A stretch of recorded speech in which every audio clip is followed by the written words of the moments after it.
Welcome back to Grappling in Thought. Today we're going to talk about the all too familiar sting when we're left on red, when someone is stressed and they snap at us, when they give that look or that tone, they use that tone, or there's just silence. And we get that uncomfortable feeling that we did something wrong. That sting comes from when we take things personal. When we put it on ourselves, we're the problem. Let's just be honest, it sucks. Fear that you did something wrong, fear it's your fault, the regret of saying or doing something because you think that's what might be the cause of their response or that look or that tone, the regret of even trying, the gut punch that they misunderstood you and it wasn't your intention, and all the overthinking of the full interaction, what you said, what you did, how they responded, the look on their face, that tone they used, every little detail, we overthink it. You know what I'm talking about. You know that sting. We've all had it. And that's what we're going to talk about today, that sting that when we take things personally as an attack to ourselves, who we are. But 9 times out of 10, it had nothing to do with us. What we pulled in and what we interpreted from their actions, their words, their looks, their silence had nothing to do with us. They were just living in their world. We're all living in our own world. And I heard this quote, and at the moment I can't think of who said it, but I love it and it stuck with me. I am not who I think I am. I am not who you think I am. I am who I think you think I am. I'm going to say it again because I think it's a kind of tongue twister, but I am not who I think I am. I am not who you think I am. I am who I think you think I am. And that's so fitting for this episode because we see ourselves how we interpret being seen. We can't put everything on other people. How do you see yourself? And because we don't even know if what we're picking up, the interpretations that we're pulling in from what somebody says or does or how they look or how they sigh or how they don't talk, what that really even means. Is it really what they're putting down? Is it really their intention? Most of the time it's not. We all have these stories going on in our head, and most of the time that's what we're reacting to. There was a time I was going into the grocery store and I had a story going on in my head. And if you really get involved in that story, you'll be making faces and maybe a little giggle, whatever, all in your head. But the facial expressions or the body language are external. And I walked by somebody and I think if I remember right, I had a kind of a growl. I was angry about what was going on in my head. And somebody looked at me like they thought I was giving them that look. I had nothing to do with that person, but that's what this is all about. You see someone look your way and you think they're judging you, right? Or they walk by and they accidentally bump into you because they're not paying attention, they're on their phone, and we think they have a problem with us. And it has nothing to do with you. They're just living in their world.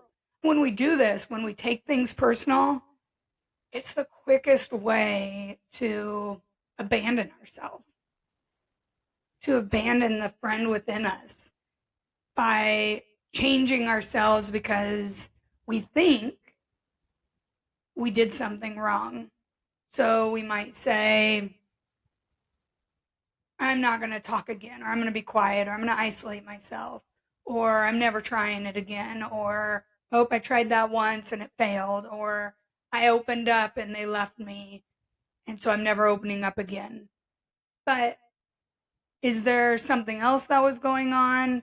We jump to conclusions and we pick it to be this one thing, or we took it personal that it must be because of this.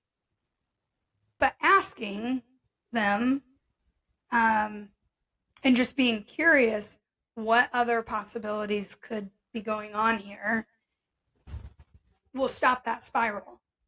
It'll stop that spiral, and it answers the question. What is really going on? Was that your intention? Did you mean to be hurtful? Did you intentionally ignore me when I text you? Ask the question. It's be curious, want to know, because otherwise we drive ourselves crazy. And I know there is a thing like, okay, I ask for reassurance too much. You can ask, but believe them.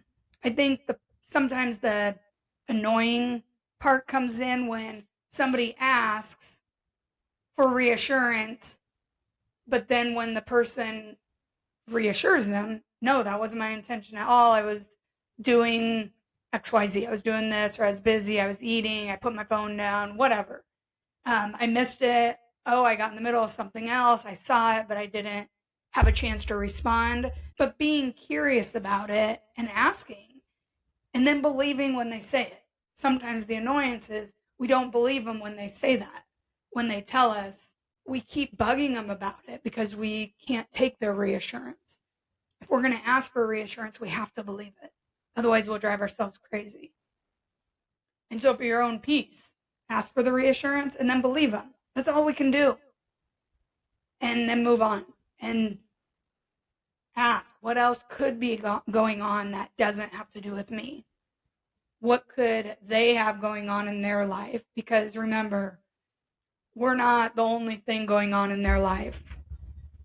They have a life. They are living, they have their own world, whether it's stories in their head or activities or family or other friends, whatever the case, work, school, we all have our own stuff, our own things that we do. But sometimes we forget that and we think we're the only thing in their lives and they should be responding immediately. And that's just not reality. And it's okay. But we have to do better of not taking it personal, because then we get an attitude and then we get quiet and then we try to change ourselves and then we quit trying and then we give up and we have all this stuff that we want to change to make our interpretations of their responses more what we want. But then we're faking, because that's not who we are. So we gotta just understand that life, other people's life doesn't revolve around us. We're our main character in our world, in our life. Everybody else are supporting characters. And in their life, they're the main character, and we're supporting characters in their life. And so, if you think about it like that, if you think of your life like a movie, we're only the main character in our own life. And so getting curious and asking will stop that spiral. Because we'll overthink everything, right? Because we want to know. We want to understand what's behind it. Our brain doesn't like uncertainty. It wants to know. And so the easiest and quickest way for it to know and to fill in the gaps is it must be me. It's my fault. We also, from way back when, we are constantly looking for threats and looking for an answer. Am I safe? And do I belong here? So anytime somebody doesn't respond or looks a certain way or gives a certain tone, that in our brain can signal danger or a threat. And it's false, but it's still there. That part of us is still there, especially when we're trying to figure ourselves out still. And we're trying to work through everything and become who we are. We have to remember that. Sometimes this is our old survival instincts.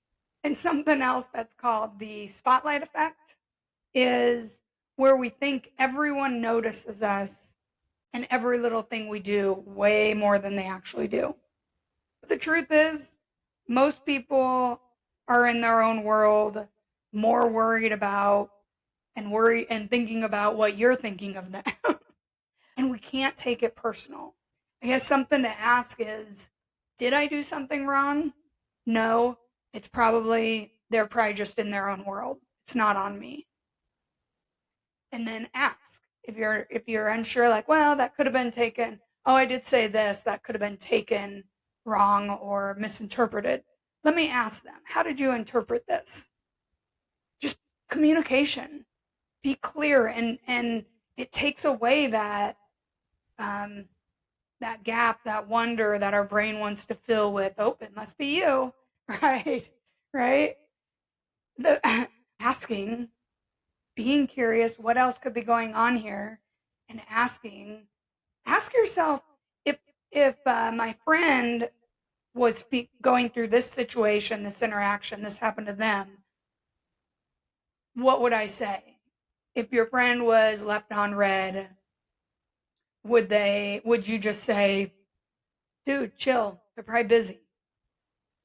It's easy to say that to someone else, but when it's us, we we take it on ourselves. It must be me. And we're not the exception. Let's be honest. It's all the same. It's not personal.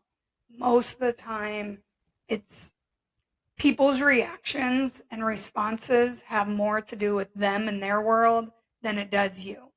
Obviously, if you're a jerk, whatever. But if you can say, did I do something wrong? And you know, no, I didn't do anything. I was just being me.